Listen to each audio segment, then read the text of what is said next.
경주 남산의 또 가장 대표적인 조각 중에 하나가 칠부람입니다. 신라에는 굉장히 많은 사찰이 있지만 그 사찰의 이름을 알고 있는 것은 굉장히 드물다 했습니다. 우리가 사사성장 탑탑하네 하늘에 떠 있는 별처럼 사찰이 많고 날아가는 기러기처럼 줄지어 있다는 것이 경주인데, 그 많은 사찰 이름이 지금 우리가 알 수 있는 것은 황룡사, 분황사, 사천왕사, 사실 몇 가지 되지 않습니다. 최초의 사찰이었던 흑륜사도 지금은 이름이 잘못 져서 영묘사가 흑륜사로 되듯이 사찰의 위치라든지 이런 부분도 굉장히 많이 이렇게 아직 찾지 못하고 있고, 중생사라든지 이런 부분들은 원래 중생사가 아님에도 불구하고 중생사, 보리사 이렇게 대부분 이렇게 차용해 와서 한다.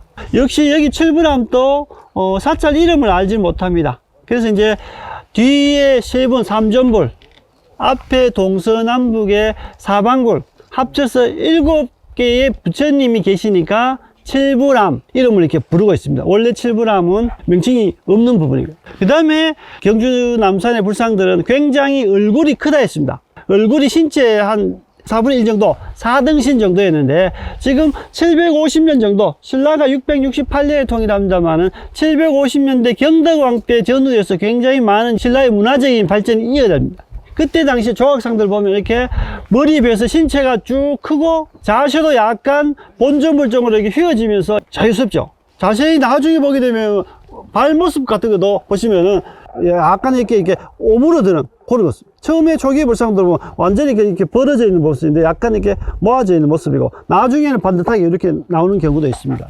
그 다음에 본전물 뒤에 보시면은 뒤에 육개, 나발 위에 조그만하게 육개 있는데 여기는 그 물항아리, 그 또아리처럼 대부분 이렇게 얹어있는 그런 모습들도 보이고요. 앞에 연꽃 보시면은 대부분 부처님 대자에는 연꽃은 위에 악년이 있고 가운데 중대석이 있고 밑에 하대석에 복년 있고 이렇게 하는데, 그런 형태를 앞쪽 중대석을 없애고 악년과 복년을 이렇게 한꺼번에 딱 있죠. 그 다음 뒤에 두강을 보게 되면은 뒤에 본전물은 전체적으로 바위면 전체를 광배로 하고 뒤에 이제 앞에는 두강만 이렇게 표시했고, 이 사방불에는 우리나라 신앙에 동서남북에 있던 부처님을 표현하는데 경전에 삼에 대한 불상이 다 다르게 나와 있습니다. 경전에 대부분 다 불상이 나누어져 있는데 가장 공통적인 것이 뭐냐면 동쪽에는 약사예례상이 대부분 명확하게 표현됐습니다.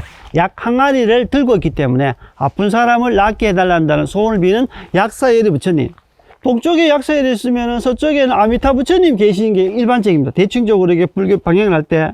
그리고 남쪽과 북쪽은 경전마다 다 다르기 때문에 알지를 못합니다. 여기 칠부람은 남쪽에는 석가모니상이라 하고 북쪽에는 미륵부처님이라고 그렇게 통용적으로 이렇게 표현하는 부분이고, 본전불 보면은 관시음보살하고 대시지보살이 있으면 본전불이 아미타 부처님이 되어야 되는데 이 모습은 이거 석가모니 부처님이라 하죠. 보살상을 보게 되면 아미타 부처님이 되셔야 되는데, 왜냐하면은 그 약사의 부처 맞은편은 뭐 아미타 부처님이 이렇게 되어 있는 것이 통일적인데 뒤에 본전이 아미타 부처님과 앞에 아미타 부처님이 같이 보고 있기 때문에 보살상은 아미타 부처님이지만 아마 석가모니 부처님 아닌가라고 이야기한다. 그래서 이제 제가 처음 원래 11번 이야기했듯이 존상이는 본존상들은 대부분 이렇게 수인을 구분하지만은 보살상들은 굉장히 다양하게 이렇게 해석한다 보통 되어 있습니다. 그러니까 뭐 하나가 딱 피튀게 이야기하지 말라고 제가 늘상 말씀드렸습니다. 항상 변화가 있는 부분이니까. 그 다음에 보시면은 저 뒤쪽에 보시게 되면은 탑이 3개 끼어져 있죠. 옥계석을 보시면은 요 옥계석이 4등분이죠. 그러니까 가문사라든지 고선사 가면 대부분 다 4개로 나눠져 있습니다. 가문사 같은 데는 8개 줘요. 위에 4개 나눠져 있고 밑에도 4개 나눠져 있어서 합쳐 8개 되어 있는 부분인데 3층, 5층, 7층, 9층 대부분 거대한 탑은 3층이나 5층으로 만드는데 요 계단 뒤집어 있는 게 저기 하나 가게 되면은 1개의 옥계성이 나오는 거죠.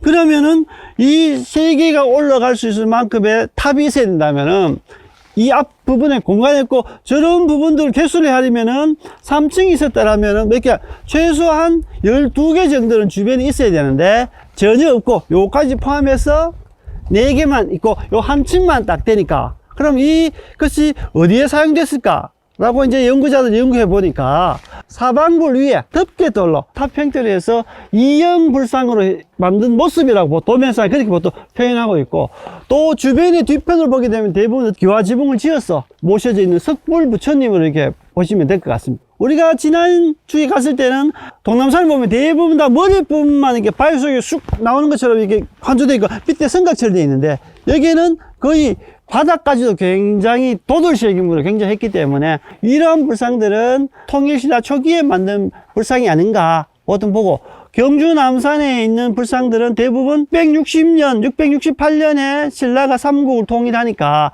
경주 남산은 통일되기 전에 삼국시대 말, 그러니까 한 650년부터 신라 멸망까지 한 300년가량 경주 남산에 새겼는데, 그 중에 거의 한 750년 정도나 되는, 그래도 아주 전성기 때 만든 이렇게 불상이라 보시면 될 것 같다는 생각이 듭니다. 오늘따라 뒤에 전체가 꽃이 많이 있어서 정말 이렇게 좋은 계절에 좋은 시간에 이렇게 왔다 생각하고, 혹시 마음속에 근심이나 걱정이 있으면은 그 또한 지나가리라 생각하시고 편안하게 이렇게 답사가 마무리되기를 바라고, 뭐 혹시 질문사항 계십니까?